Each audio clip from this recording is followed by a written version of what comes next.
Hi, welcome to my channel. ఈరోజు నేను meal maker pulao pressure కుక్కర్లో చేసి చూపిస్తున్నాను. ప్రెషర్ కుక్కర్ తీసుకొని అందులో 1 స్పూన్ నూనె వేసి 1 స్పూన్ నెయ్యి కూడా వేయాలి.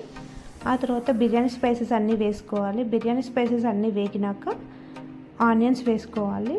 ఆ తర్వాత ఒక 2 పచ్చిమిర్చి వేసుకొని ఫ్రై చేసుకోవాలి. ఇవి ఫ్రై అయిన తర్వాత అల్లం వెల్లుల్లి పేస్ట్ వేయాలి 1 స్పూన్.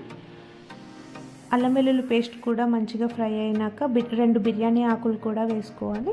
ఆ తర్వాత పుదీనా, కొత్తిమీర వేసుకొని 1 కప్పు పచ్చి బఠానీ కూడా యాడ్ చేసుకోవాలి. ఆ తర్వాత హాట్ వాటర్లో సోక్ చేసి పెట్టుకున్న మిల్ మేకర్ని తీసుకొని వాటర్ని స్క్వీజ్ చేయాలి. ఒక 5 మినిట్స్ హాట్ వాటర్లో వేసుకొని అవన్నీ కొంచెం సాఫ్ట్ అయినాక వాటర్ అంతా స్క్వీజ్ చేసేసి వేసుకోవాలి. ఆ తర్వాత కొంచెం పసుపు వేసుకోవాలి.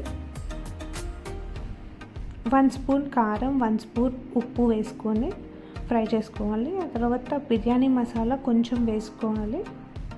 1 స్పూన్ ధనియాల పొడి, 1/2 స్పూన్ గరం మసాలా కూడా యాడ్ చేసుకోవాలి. ఆ తర్వాత 1 కప్ పెరుగు వేసుకొని అన్నిటిని మంచిగా ఫ్రై చేసుకోవాలి.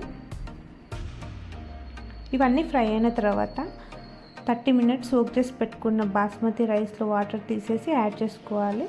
కొంతమంది ఫస్ట్ వాటర్ తీసుకొని వాటర్ని బాయిల్ అయినాక రైస్ వేస్తారు, కానీ నేను మాత్రం ఈ ప్రాసెస్లో చేస్తాను.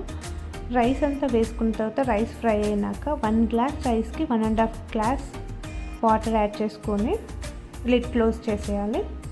ఒక 2 విజిల్స్ వచ్చినాక ఒక 5 మినిట్స్ ప్రెషర్ కుక్కర్ని అలాగే వదిలేసి 5 మినిట్స్ తర్వాత ఓపెన్ చేస్తే మీకు మిల్ మేకర్ పలావ్ రెడీ అయిపోతుంది. ఇది లంచ్ బాక్స్లో కానీ ఎప్పుడైనా ఆఫీస్కి కానీ హడావిడి ఉన్నప్పుడు చేసుకుంటూ ఫాస్ట్గా 15 మినిట్స్లో కంప్లీట్ అయిపోతుంది.